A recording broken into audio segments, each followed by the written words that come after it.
Hi. I want to talk about the white elephant in the room in terms of what's going on with the coronavirus. I'm lucky at 71 years old. I'm not, a Ferrari having to go through the 10-mile-an-hour zone in terms of self-control, as, I wouldn't want to be 14 or 22 or whatever. Because it's very difficult, particularly, and this is the white elephant, maybe the pandemic of mental illness that follows the coronavirus, because what's going to happen, a lot of sports aficionados have an attention span only for sports, and of course everybody's attention span gets squished the more information we try to pass through the brain in a given day, so that information today, tomorrow, etc., continuously displaces so that nothing really anchors. And therefore we need this fix. We need this fix, as Marshall McLuhan, hot and cold. We need something to establish the parameters of our, where we can become somewhat embedded in the process and out of our minds. So what's going to happen here, we've got our neurological maps. We've fired and wired these maps. One can change the firing and wiring. One can have an epiphany and totally change one's pattern of firing and wiring. So that's how plasticity oriented the brain is.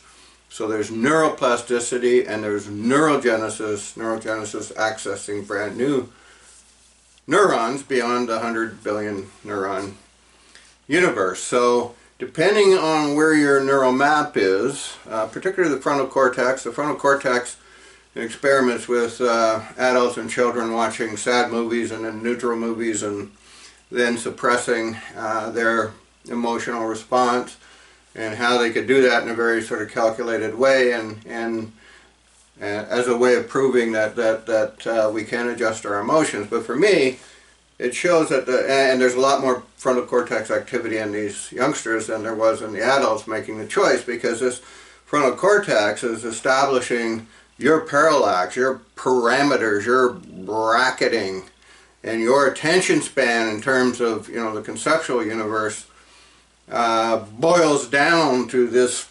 extreme focal pointing. It's almost like a religion, because the religion, as far as your brain is concerned, is firing and wiring in terms of, making the mind grow and everything, having restricted the parameters, conveniently locating so much of one's psyche so that it's wrapped up in the sporting world, and now there's nothing to watch. And what do you do? I can remember as a younger man, actually maybe I should talk a little bit about me in sports, because most sportscasters have played the game. That certainly seems to be. And I'm just interested in sports, particularly psychology. I used to be sort of anti-Tom Brady. I'm looking forward to his evolution beyond the biomechanical, what's the coach's name? At any rate, in my first book, Theory of Mind, I talked about Mike Babcock being, this was years, a couple years at least before he was fired. And some of the things came out because I could see in the way he was talking that he was a man who lacked empathy, and a man who lacks empathy lacks conceptual awareness. But in terms of getting back to my, one thing I did, I was going to bring it down. I have a photo of being captain of a football team, the Mustangs, that was on the front page of the local paper when I was a teenager. And I started boxing at 28. As my marriage was falling apart, and I had an interesting situation I've described in the books, where I took LSD on a Friday night and found out from my boxing coach that Joe Alexander hadn't made weight. Could I fill in for him on this card? This was quite an illustrious, for me, I was only been boxing, sparring for, a couple of weeks or so. So at any rate, I'm being catapulted into this situation where there are New York Golden Glove finalists, Nicky Furlano's on the card, Benny Gwindon, the leader of the Satan's Choice, a lot of Satan's Choice crowd, big crowd. Nikki Ferlano in a very flashy gown, and all this, and I, didn't get any sleep, and I'm running on adrenaline, and but knowing that, Muhammad Ali was my favorite guy, and I wanted to be fluid in the ring, so you don't seize up, and actually later, during my sort of 2-year walkabout, I also went down to Toronto. Peter Wiley, coach of Sean O'Sullivan. I talked to Sean O'Sullivan in the thing, and Peter Wiley let me in with this boxer to go a couple rounds. He commented on my poise. I had, this was an alienating time for me in terms of relationships and so on. So it felt so awkward just going in there. I remember being out in the street corner, I had my yellow sports Walkman on, and this was in the day and age of a lot of colored hair and ear piercings and everything, nose and eyebrows and purple hair and green hair, and I'm standing on the corner, and on my music is "People Are Strange When You're a Stranger." People look ugly when you're alone, and that was sort of. And then I went into the boxing club, and there's no locks on the door. The locker doors are all punched in, and I put my 129.95, and I didn't, this was not something that I could afford to replace, and at any rate, it was there when I came out, and boxers tend to be a pretty noble bunch. I didn't keep going to that club because you had to jog with the club. I forget how far, way beyond my capacity, and I wasn't quite as informed as to the necessary connection between boxing and jogging, obviously in terms of one's windedness, but so much of a fight I understand as psychology and the articulation of certainly early space in the ring and so on. I played lacrosse and hockey and baseball and all those things. Some not so well.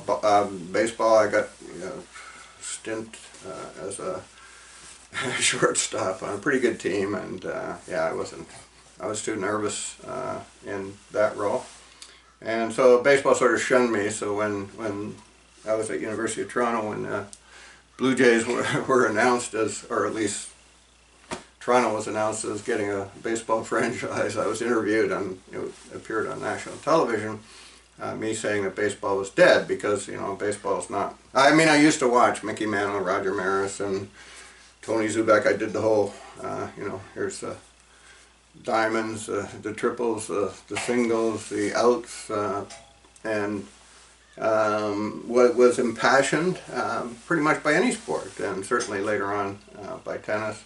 And I'm going to talk a little bit about the healing process because, I've gone on trying to persevere in terms of shoulder and so on. But at any rate, this gets me directly to the main point, which is when it comes to focusing on something, trying to develop your inner space. I'll give suggestions both for mind and body, but initially in terms of body, by carving out space, by inventing your own sort of Tai Chi, by finding the movement that is incorporated in the anatomy of your own fluidity.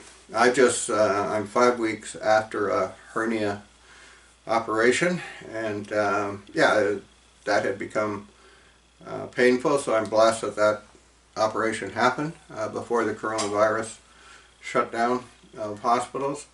And part of the give and take here was that I was about 235 pounds. I'm now about 192.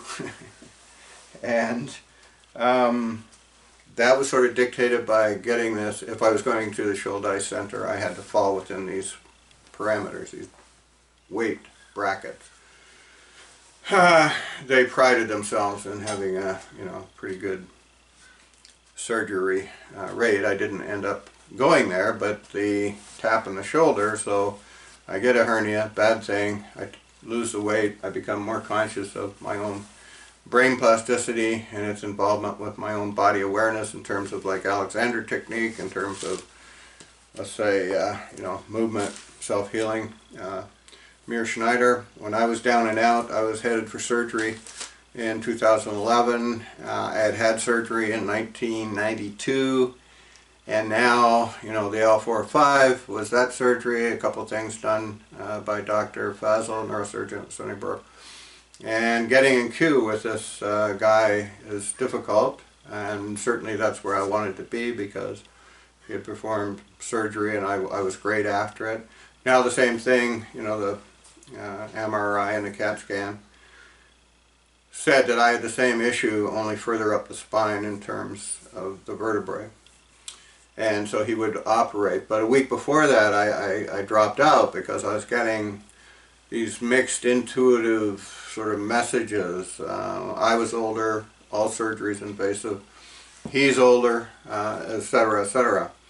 So I, pioneered through that in terms of my brain plasticity, in terms of imaging. I never had the surgery, imagining workers going up and down my spine, pulling nerve fiber, through the vertebrae, massaging toothbrushes, cleaning my vertebrae, and then expanding that beyond that, more recently in terms of new thinking and a new sense of muscle mass. I knew that muscle mass at my age, say 71, is usually discounted as something that can happen, and I should have this woman's name, but there was a 73-year-old on television, and one can see her on YouTube.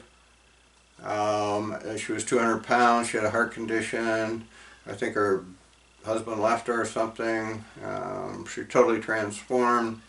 Obvious muscle mass acquisition.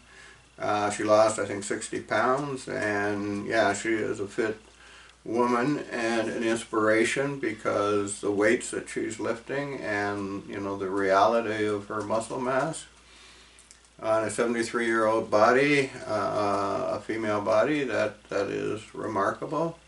So that's an inspiration. As we go on, I'll suggest that there are trajectories that you may want your mind to take.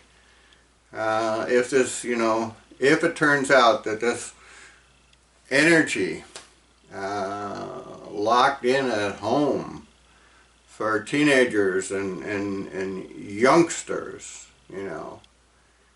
what are we going to do? How are you going to commandeer all that energy? And we have to be very careful here, because when the attention span is used to being blitzed and used to being embedded in, the speed of information, the uptake of information, and then that vacuity, T.S. Eliot talks about it like when the train stops coming into London, and there's a longer than normal silence between the stops, and people don't know what to say. And this, of course, is part of this affectation that comes from the frontal cortex, how we establish parallax, how we fire and wire our neurological maps, our axons, our dendrites, whether it's a flourishing forest or something that's drying up and literally short-circuiting. The drying up comes from this rigidity of not allowing neurogenesis and neuroplasticity, and it's for someone who's really potent in mental force, in terms of which drives that many athletes have. This becomes, this confrontation of one's own mind in close quarters becomes something that requires due diligence, and there's no real easy way, but as Mir Schneider would suggest, a lot of it depends on your own invention. It's not just that, you know, a lot of gurus, like the yoga guy who can do all the poses and everybody worshipped him, and then there's all that cult stuff and sex assault stuff and so on and so forth. Because human beings want to belong to something, however bizarre from the outside looking in things become. But somebody who can do the physical poses doesn't necessarily mean that they're doing, you know, the consciousness work in terms of everyday enlightenment, which, you know, means empowering the mind to, you know, have some friction here at the edge of the neural map so that, you know, there's percolation into that territory. And yeah, so I just want to talk about that. Oh yeah, you know, I don't know, I doubt if I would even make it in sports today. Like I find even, you know, with concussions and so on, those players that bang helmets and so on gives, but then again, you know, the helmet I used to wear was a tin can compared to what they have now. But one has to be wary of that bulliness in, you know, the male selfhood. I can think of a school I taught at where the football team came in after a practice and the guy thought the change room door would be open, and he dove into it with his football helmet and broke his neck.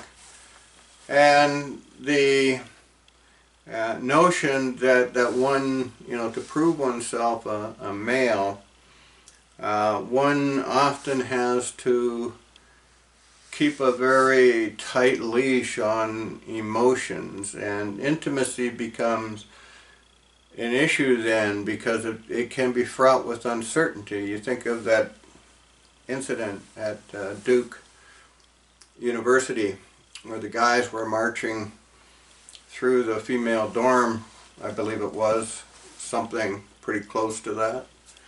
And they were chanting "no" means yes, and "no" means yes, and "yes" means anal.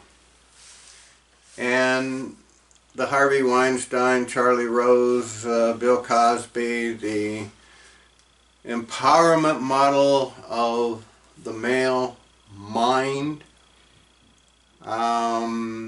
is really a, you know, a cover-up for basic insecurity. And you know, anyone like that, like Margaret Thatcher, we just watched the movie, who, you know, the Iron Lady, totally without conscience, without empathy, you know, almost certain that she's going to lose her mind like her. It was interesting seeing her and Ronald Reagan in that movie dancing, two elevators falling at the same speed.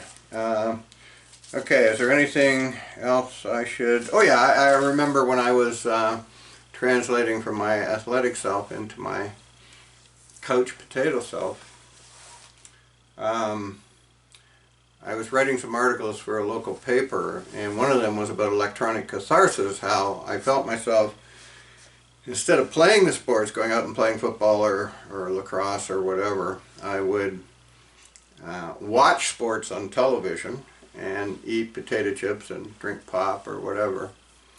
And this becomes, you know, part of the culture of watching sports, and it becomes sort of an electronic embrace mind, you know, the body sort of reaching for the pass, you know, or stepping up to the plate. But in reality, you know, gravity is doing its contouring and so on. So there's always that aspect of trying to prove yourself. You know, do you still have it, and so on, in terms of this male, and in, you know, areas like the RCMP, the police, the military, there's this male sort of monster model, you know, that can't relate, except in terms of some sexual assault documentaries all over the place on that territory. And certainly, you know, with the Harvey Weinstein stuff and the Placido Domingo stuff, and the consequence of certain choices and actions. But that's nothing compared to what's inside, you know, the broken Harvey Weinstein, the mental collapse of an idea of self so thorough, so beguiling, that, you know, what goes on in that head must be a mess of crazy stuff. And but then again, there you go, the whole idea of man, and the idea of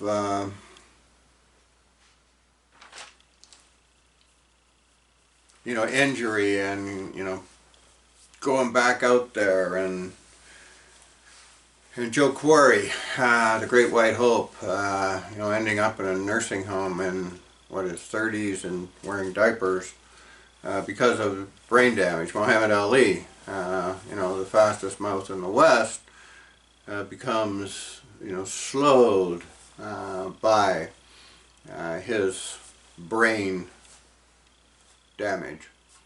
And I could never actually watch that fight with Ernie Holmes. Well, no, I saw some of it enough to know that I didn't want to watch it.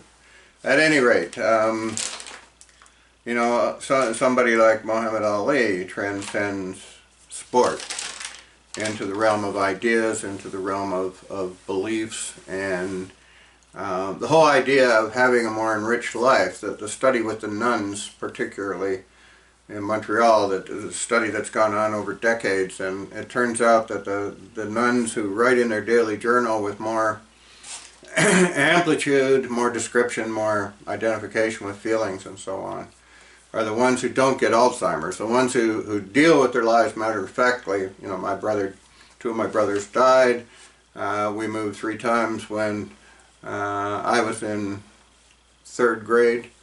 The document of representation in our minds, in our frontal cortex, which is the very thing that one has to address now, that, you know, that the cat's out of the bag, in a sense. This monster mind that will come from the energy that individuals have to forego because they're going through sports withdrawal. And I've always been interested in the psychology of sports, particularly, you know, people who win the Stanley Cup and suffer depression, like, or Darryl Strawberry, for example, and Ricky Williams, who seemed to be a very explorative guy. And I could go on and on that there are individuals who